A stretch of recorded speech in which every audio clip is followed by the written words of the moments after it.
Je m'appelle Frankie Narcisse.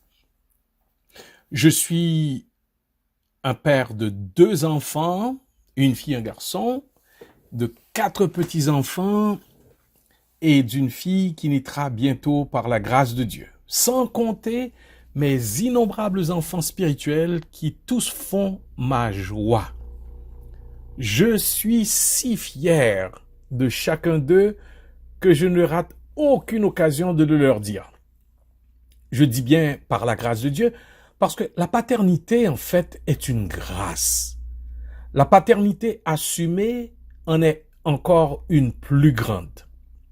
Je dois dire que comme père, je réalise jour après jour combien j'ai besoin de l'Esprit de Jésus pour être un père et grand-père selon le cœur de Dieu. Si Dieu jetait à la poubelle les pères qui commettent des erreurs et qui ne se montrent pas quelquefois à la hauteur de leur appel, je serais le premier à y aller. Le premier à aller à la poubelle.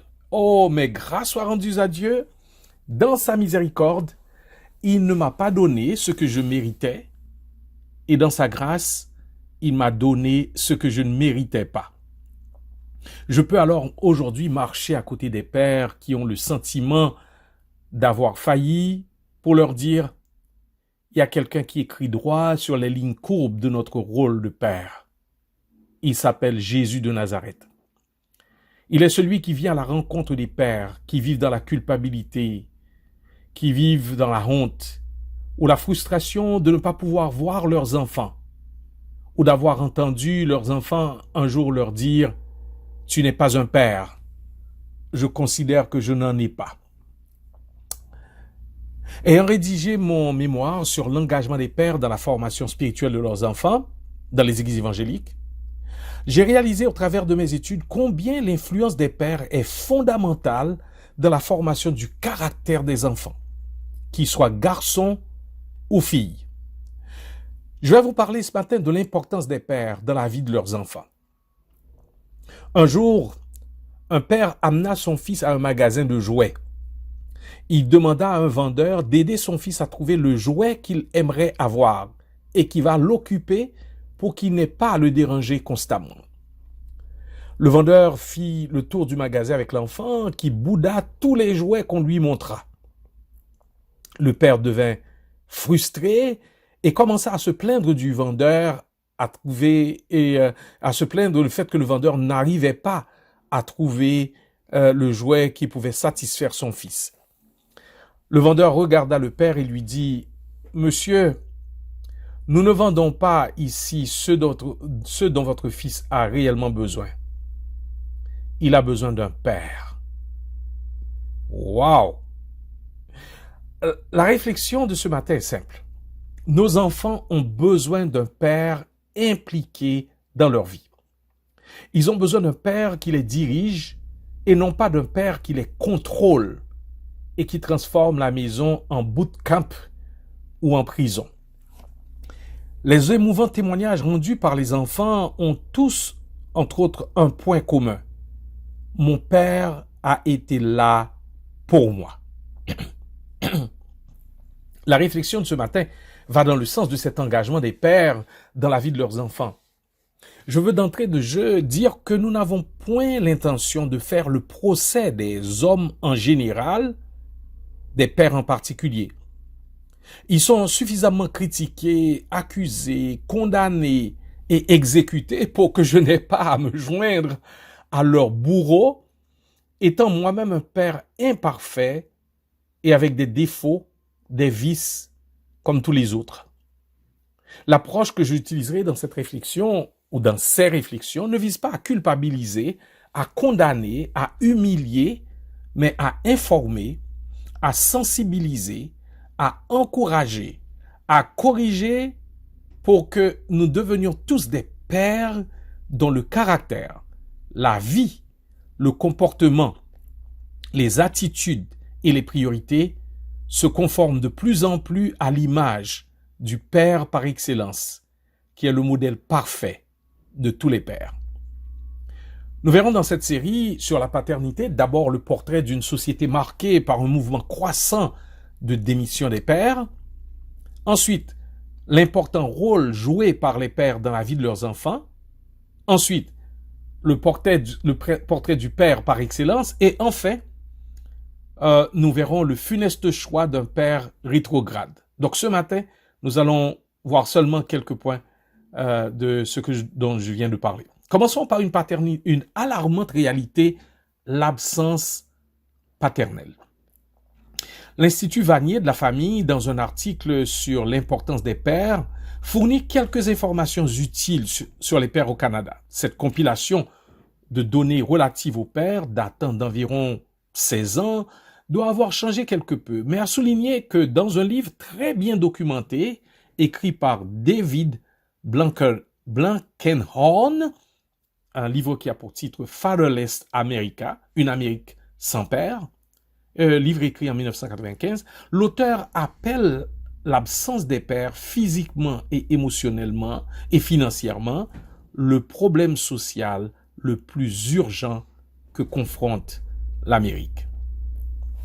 Depuis les 30 dernières années, des études scientifiques ne font que confirmer, les unes après les autres, l'importance des pères et les effets de leur engagement ou de leur démission dans la vie de leur famille, particulièrement dans la vie de leurs enfants. Je vais rapidement porter à votre attention les résultats de quelques recherches scientifiques sérieuses faites au cours des 25 à 30 dernières années sur la paternité. D'abord, voyons les effets de l'engagement des pères dans la vie de leurs enfants. Un résumé des recherches sur l'engagement paternel fait par deux chercheurs canadiens, Sarah Helen et Kerry Daly de l'Université Guelph en Ontario, révèle ces innombrables effets sur les enfants dès le plus jeune âge. Au niveau du développement intellectuel et de l'apprentissage scolaire, les enfants dont les pères sont hautement engagés sont cognitivement plus compétents à 6 mois et ont un résultat plus élevé sur la Bayley Scales of Infant Development. À 1 an, ils continuent d'avoir une plus grande capacité cognitive. Ceux d'âge scolaire obtiennent de meilleurs résultats académiques et sont plus enclins à avoir des A comme résultat. Ils ont de meilleures habiletés quantitatives et verbales et démontrent plus de compétences cognitives dans les tests intellectuels standardisés. Les enfants dont les pères sont très engagés sont plus enclins à aimer l'école, à avoir de meilleures attitudes envers celle-ci, à participer à des activités parascolaires et à obtenir un diplôme. Ils échouent moins une classe, ont moins de problèmes comportementaux et d'absence scolaire. Devenus plus vieux, ils ont un plus haut niveau d'accomplissement financier et éducationnel, plus de succès dans leur carrière, plus de compétences professionnelles et plus de bien-être psychologique. Ils bénéficient d'effets psychologiques tels une plus grande satisfaction envers la vie, moins de dépression, de détresse émotionnelle et peu d'expression d'émotions négatives telles la peur et la culpabilité. Ils transigent mieux avec le stress et la frustration, démontrent de plus grandes habiletés de résoudre des problèmes et gèrent mieux leurs émotions et leurs impulsions de manière créative. Ils ont une plus grande aptitude à prendre des initiatives et démontrent moins d'impulsivité. Les jeunes adultes qui ont des pères disponibles et qui prennent soin d'eux obtiennent des résultats plus élevés dans des tests sur l'acceptation personnelle de soi et l'ajustement social. Ils se voient comme fiables, dignes de confiance et aimables. En général, ils sont en meilleure posture quand ils ont avec leur père une relation solide, étroite, réciproque, marquée par le support, l'encouragement et la sensibilité. L'engagement paternel produit aussi des effets sur les compétences sociales des enfants, sur leur maturité et leur capacité de se relier à d'autres enfants. Ils sont plus portés à avoir des pères, à être populaires entre guillemets bien sûr, et à être aimés. Leurs relations avec ces derniers sont moins négatifs, moins agressifs, moins marqués par des conflits et sont caractérisés par plus de réciprocité, de générosité, de qualité d'une positive amitié. Ils sont plus tolérants et compréhensifs, ont des mariages qui durent plus longtemps, des réseaux de support social faits de longues et étroites amitiés et s'ajustent bien personnellement et socialement dans le milieu collégial.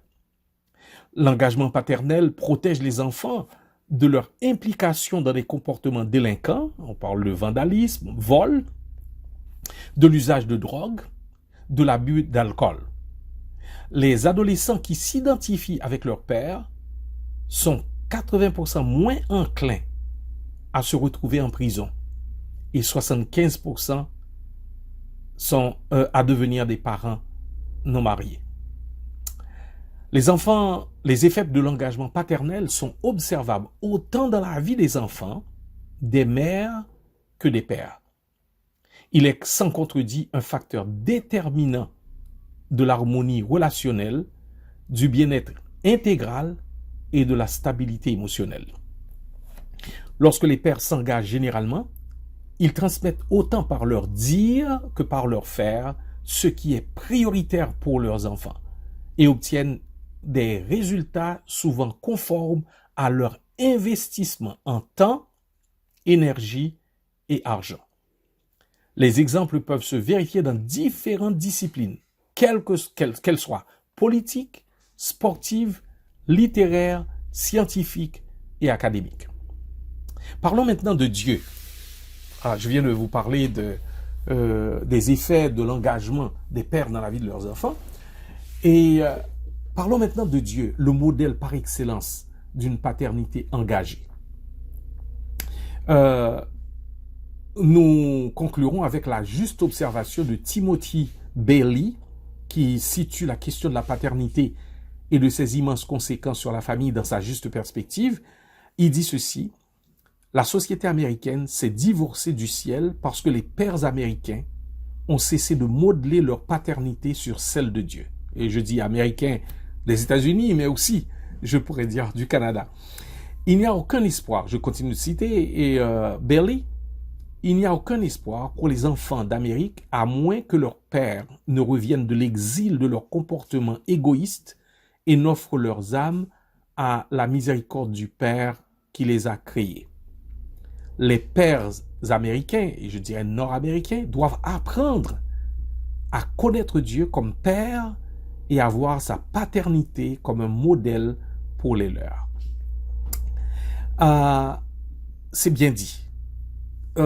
Bailey appelle les pères à se conformer au modèle par excellence de paternité qu'est celui du Père céleste, faisant remarquer qu'en regardant à lui, on ne voit pas un père passif et indifférent qui refuse de s'engager, on ne voit pas quelqu'un qui se désintéresse de sa création, on ne voit pas un père qui fuit, se cache et abandonne sa famille, on ne voit pas un père qui est content de voir sa famille dans la discorde, le chaos et l'anarchie, on ne voit pas un père qui est égocentrique et incapable de renoncer à son plaisir personnel pour le bien de ses enfants.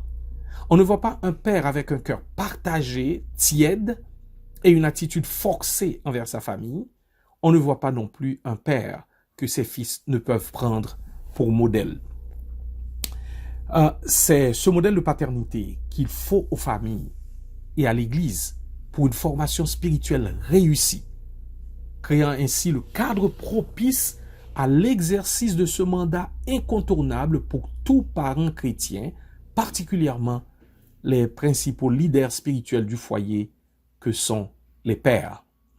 Et pour ce faire, il faut soupirer après cette œuvre, je dirais eschatologique, du retour du cœur des pères à leurs enfants et de celui des enfants vers leur père, selon Malachie 4, versets 5 et 6. Concluant cette réflexion, d'abord je m'adresse aux pères. À tous les pères comme moi, je dis, nous avons le choix entre être un père déconnecté de sa femme et de ses enfants, qui les néglige ou les abandonne, être un père autoritaire qui essaie de contrôler tous les aspects de la vie de leurs femmes comme de leurs enfants, qui transforme la maison en prison, être un père permissif qui essaie beaucoup plus d'être un ami qu'un parent pour ses enfants, ou être un père qui donne à la fois amour et structure à ses enfants et les aide à comprendre leur dignité comme des personnes créées à l'image de Dieu. Un père qui à la fois instruit et corrige selon le Seigneur, comme le dit l'apôtre Paul. Si vous avez le sentiment d'avoir échoué comme père, comme c'est souvent le cas pour nous les pères, je veux vous dire que Dieu accorde sa grâce à ceux qui ont un cœur humilié et contrit. Il est encore possible de prendre un nouveau départ avec le secours de Dieu manifesté en Jésus-Christ.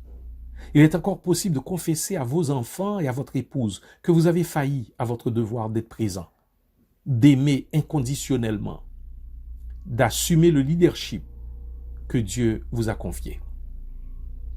Aux enfants, je dirais ceci: ne jugez pas votre père. Un proverbe haïtien, je suis haïtien d'origine, donc j'aime citer les proverbes, les paroles de mon terroir. Eh bien, un proverbe haïtien dit ceci, et je vais le dire en français, et ensuite je le dirai en créole. Le pourceau demande à sa mère pourquoi sa gueule est si longue.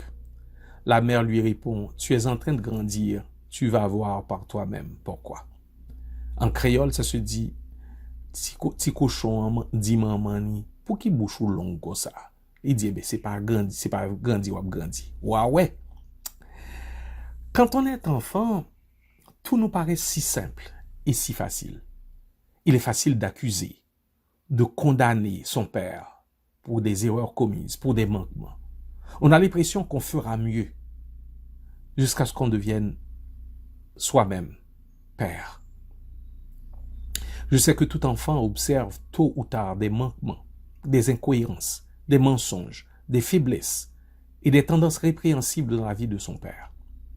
Dieu sait que les pères sont faillibles, qui sont pécheurs. C'est pourquoi il a donné un commandement: honore ton père et ta mère, afin que tu sois heureux et que tu vives longtemps.